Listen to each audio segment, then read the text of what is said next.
What is going on, guys? We're back with another tier list video. As you can tell from the thumbnail and the title, we're going to be ranking every single UFC pay-per-view of 2025.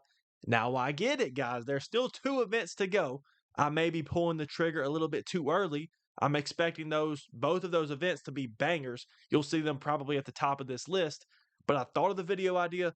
We gonna do it anyway. Now, without further ado, let's go ahead and start it off. We're going chronologically. That's a big word, by the way. We're starting off with UFC 311, the first event in January, which could have been one of the greatest events of the year if Arman Tsarukyan had not ruined the event. Now, I will say it was still a special event. It had some great fights on there. One of the fights of the year being Merab versus Umar. But we had Islam versus Moicano, which, was a first round finish. It was cool. We also had Yuri versus Jamal. There were some good fights on there. We had, I think, Rainer de Ritter was on the card, Gelton Almeida. It was a good card. It was still a very good card. So where do we want to put it? It's not going to be 1-2. I'm thinking middle of the pack. I'm thinking maybe 5-6 range. Once we get all of them on the board, we'll rearrange it if we have to. But like I said, if Arman Tsarukyan would not have pulled out, we would have Islam versus Arman Tsarukyan 2, which more than likely would have been a banger. It definitely would have been a better, more competitive fight than Moicano. But like I said, Merab versus Umar, I'm not going to say it's carrying the card because we also have Yuri versus Jamal Hill, which was also a banger fight. Yuri got the dub like he does against everybody except Alex Pereira. So that's always a plus. But man, this was such a letdown. I remember waking up in the morning, seeing my phone saying Arman Tsarukyan has pulled out. I thought the event was ruined. And don't get me wrong, Moicano, I'm not going to sit here and act like he's a real test to the title. He's a good fighter. He's a decent fighter, but nobody in their right mind, keyword right mind, picked Moicano to win that fight. We were just expecting Islam to submit him in the first round. That's exactly what happened. It was a great event, bro. I'm not going to lie. I'm not going to hate on it. But, bro, let me remind y'all, okay? We got robbed. This whole event could have been Islam versus Arman, co-main, Merab versus Umar, Yuri versus Jamal Hill. And we were also supposed to get Renato Moicano versus Beneil Dariush, which I get it. They rebooked that fight later on. But it could have been different. It could have even been more entertaining if it was on this card. I'm going to throw it at the 5-6 range. Moving on to UFC 312. Guys, I'm going to be honest. If Sean Strickland is the headline of a pay-per-view, we're cooked. I cannot think of a pay-per-view that had Strickland as the headliner that was actually a banger pay-per-view. Dricus du Plessis versus Strickland, both of them. Both times they fought and headlined a pay-per-view, they were trash. Absolute trash. Now, you know what? We're not going to throw it in the trash tier because we're saving that for a special somebody. But it's pretty close, man. I'm not going to lie. UFC 312 is pretty close. I'm thinking it's definitely bottom 2, maybe bottom 3. It's probably in that 10 spot, guys. We have had 11 pay-per-views so far. It's definitely one of the worst. This one's such a forgettable pay-per-view. I can't even think off the top of my head who was on the card. Zhang Wei Li. Probably, if I had to guess, it was in Australia, right? Yep, we definitely had a Justin or Junior Tafa showing. That's definitely what we got. Probably, I think Jake Matthews was on the card now that I'm thinking of it. Just a weak main event, bro. Australia, they have not been delivering, bro. And they just did not stack a card around Dricus du Plessis and Sean Strickland because they're not big stars. And them two squaring off, I get it. They don't like each other. They even fought in the crowd before. They have not had entertaining fights. Neither of them. I don't care how close or how competitive that first fight was. Sure, it was close. It was not an entertaining fight whatsoever. The second one, Dricus du Plessis dominated and still not very entertaining. So let's go ahead and move on to UFC 313, my beloved, my very first UFC event I got to see live in person. Where do we want to put this one, man? I don't want to be biased because I was there, but however, with the way that the year played out, it's not one of the better pay-per-views of the year. It's somewhere in the middle range, I'm thinking. It's definitely worse than 311, but better than 312. As of right now, I'm going to stick it right here, maybe 7-8 range. Again, once I get them all on the board, I'll have to look at them and compare and contrast and maybe move some of them around. But 313, Magomed Ankalaev versus Alex Pereira, the first fight was trash. It was boring. It wasn't maybe as boring as some people made it out to be, but it was not entertaining whatsoever. We didn't really see anything from Pereira or Ankalaev. And I'm so glad that Pereira did get his get back. He looked a lot better in the second fight. We'll get to that one later. But man, this one's getting carried by the co-main, bro. This one's getting carried by Justin Gaethje versus Rafael Fiziev, which was a banger fight, one of the better fights of the year. And also on top of that, to open up the main card, we got absolutely blessed with the knockout of the year. Mauricio Rufy spinning heel kick to the dome of Bobby Green, bro. Beautiful. I got to see that live, guys, okay? When I was watching it live, I didn't even think that it landed. It looked like it just grazed him, and it did. And you know what? You can just flick Bobby Green on the nose, and he's knocked out cold. But with that being said, not taking anything away from the KO of Mauricio Rufy. I'm hoping he bounces back, by the way, but that was a phenomenal knockout. That and the Justin Gaethje fight are carrying this card because we had a women's fight on the main card. And then Jalen Turner's retirement fight, which was unexpected, but it was against Ignacio Bahamondes, who looked great first round finish. But again, guys, the card was like a little bit better than mid or somewhere around mid compared to the rest of the fights of the year. But it was all right. I was very excited for the fight. Would have even probably been better if it was Dan Hooker versus Gaethje. I was super pumped for that and bummed out when it got canceled. But at least we got a replacement. Fiziev versus Gaethje was still a great fight. Let's go ahead and move on to UFC 314.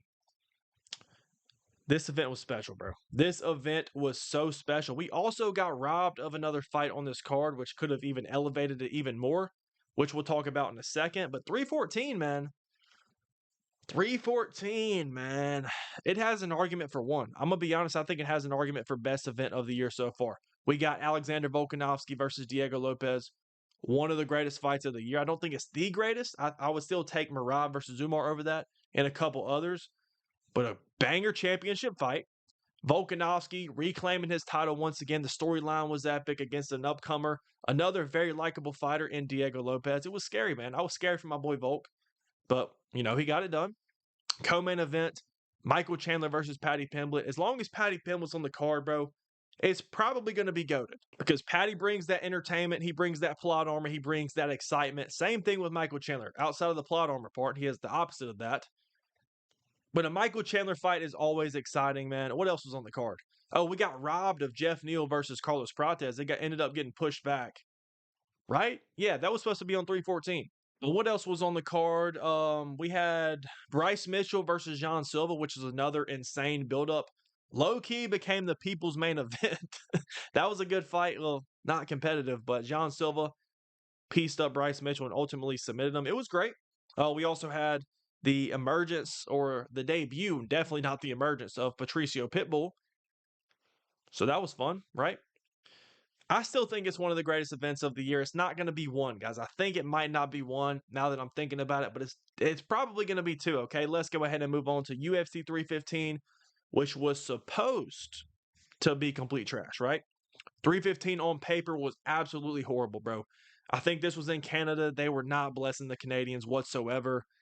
This card was supposed to be literally trash. It probably was supposed to be on paper one of the worst events of the year, if not the worst. However, there's a man in the woods. There was a man who came and put on a show. There were two men that put on a show, one of them being named Bilal Muhammad. I'm not going to lie, bro. UFC 315 got saved by the main event. I think it honestly probably would have been better than 313 based on the main event because thinking about this, guys. Also, this has a special place in my heart because this was my first ever live stream on YouTube, was a UFC 315 fight companion. I was not expecting much. And Bilal versus JDM, arguably the fight of the year. I think that was a better fight than Volkanovski versus Diego. I think it's right there with Merab versus Umar, maybe because it had that factor of no hype whatsoever, and it even exceeded expectations exponentially. That's nasty words, bro. Nasty words, okay? But also on the card, we had Valentina versus somebody. Don't care. Probably was not very entertaining. I can't even remember it. But we also had Jose Aldo versus Ariel Helwani, which ended up being an absolute banger in one of the many Jose Aldo retirements, right? It was a banger fight. That and the main event really carried it. I think there were some other great finishes on the card as well. Honestly, you can make an argument to move this pay-per-view even higher up, bro. But for right now, I'm going to settle it in that 7 spot. I do think it is better than 313. I don't know if I would say it was better than 311, though, especially not in terms of star power. So let's go ahead and move on to UFC 316, which I believe was the first event in June. Yeah, 2 events in June. So this is the first one. UFC 316 Merab versus O'Malley 2 was kind of trash, bro. I'm going to be honest. It kind of was a letdown. Merab versus O'Malley. I had high hopes for O'Malley. I thought that he was going to get it done. I preached that he was going to get it done. It needed a beautiful, flawless performance. And the thing is, Sean O'Malley did look great, but Merab is just that good. Sean O'Malley can have an A-plus performance, and it probably still is not going to be enough to beat Merab Dvalishvili. That's how good he is. Also on the card, we had Kayla Harrison win her belt. And what, a Kevin Holland Darce choke or something? Pretty much it. Joe Pyfer, boring decision against Kelvin Gastelum. Honestly, can't remember how that fight even went, but probably wasn't too entertaining. I think it was pretty mid, right? We had also on the card, Patchy Mix. Yeah, Patchy Mix, man. This card was not good, bro. This card was not good. I'm thinking I'm going to put it here. It definitely was not worse than 313, but it definitely was better than 312, bro. 312 was trash, bro. I'm kind of liking this spot right here, maybe at the 9 spot. It just was not a good pay-per-view. I was very excited. If O'Malley would have got the job done, if the fight would have been competitive, it probably would have been higher. Merab just had a great performance, bro. And you can't hate on the great performance, but like I said, we had high expectations for this event, and it just kind of was a letdown, okay? Maybe it would have been better if Patchy Mix would have looked phenomenal and beat Mario Bautista. You know, if Joe Pyfer would have knocked out Kelvin Gastelum or something like that, it could have been sick, right? I'm going to put it in that 9 spot. Moving on to UFC 317. Man, the second event of June saved the month. I'm putting this at number 1, bro. I'm putting this at number 1. Ilia Topuria versus Charles Oliveira. The Sora AI fight heard around the world, right? Charles getting slept out cold, man. This was a big fight. I don't think people understood just how big of a fight this was until it got right up on us, okay? Because Ilia Topuria trying to become a 2-division champion, Charles trying to reclaim his title once again. These are going to go down as 2 of the greatest lightweights of all time. Not 1 and 2, but 2 of the greatest lightweights, okay? Charles is going to be in that 3-4 range. Ilia, one of the greatest fighters of all time. Also in the co-main event, we had Alexandre Pantoja showing his dominance against Kai France. Wasn't even close. But, bro, another fight of the year contender was on this card in Brandon Royval versus Joshua Van.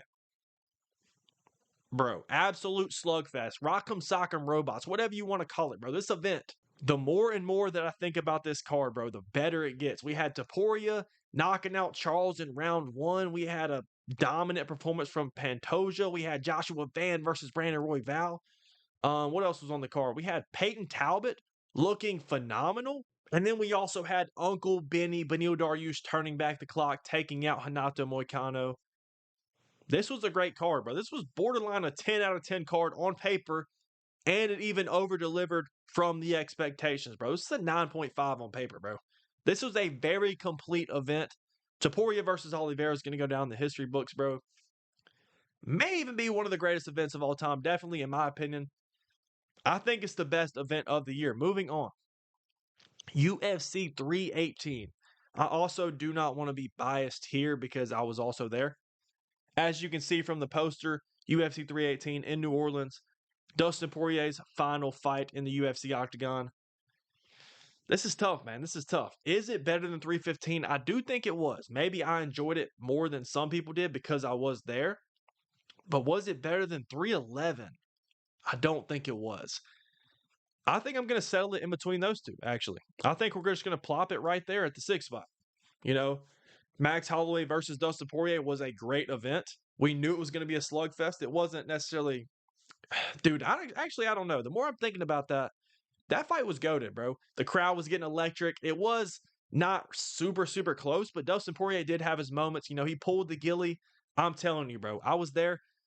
I keep flexing. I was there, but when Dustin Poirier jumped the ghillie, bro, the place went absolutely crazy, bro. That was one of the best moments I've ever seen in UFC history. Just being there, the atmosphere was electric. Seeing Theo Von go crazy for his hometown boy. But what else was on the card? You know, this one was a weird one because on paper, the card was buns, right? The main event was great. BMF title fight. You got names like Holloway and Poirier. But the co-main event was Paulo Costa versus Roman Kopylov. That's just not UFC standard co-main event. However, that fight ended up being pretty good as well. Paulo Costa turned back the clock and looked great. That's a good main card fight, bro, but not co-main event worthy. That probably even drops this pay-per-view down a couple levels. If the card would have been complete, this could have been one of the best events of the year. But also on the card, we had Dan Ige versus Pitbull, which was a stink fest. But we had Kevin Holland versus Daniel Rodriguez, which was an absolute barn burner, bro. Again, my mind cannot fathom how Kevin Holland lost to Daniel Rodriguez. You know, it's a fight he definitely should have won, but D-Rod's on a win streak. So maybe D-Rod's not that good or not that bad, and Kevin Holland really is not that good, which we should have all known. But that was a banger fight. We also had what else do we have? We had Michael Johnson turning back the clock, pulling off a massive upset against Daniel Zahuber. It was a good event. It was an all-around good event. It's like middle of the pack, bro. It's like middle of the pack of the year. It was a good event. No real complaints outside of the fact that there was not much star power, you know, really top heavy in the main event. The co-main event just was not up to UFC standards, bro. Now, I will say I think there were some fights that ended up falling through, but this UFC 318 card was one fight away. You know, if it had a great co-main event, it could have been one of the best events of the year. You just bump down Paulo Costa to the feature fight, throw on a banger co-main. Doesn't have to be a crazy, like, number one contender fight, but two pretty good names. It would have been a great event. Moving on, UFC 319.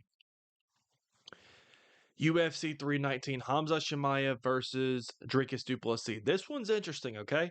Because this event got a lot of hate because of the main event, okay?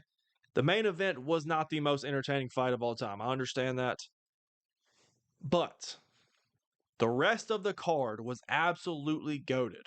Okay, we had two back-to-back spinning elbow cold KOs.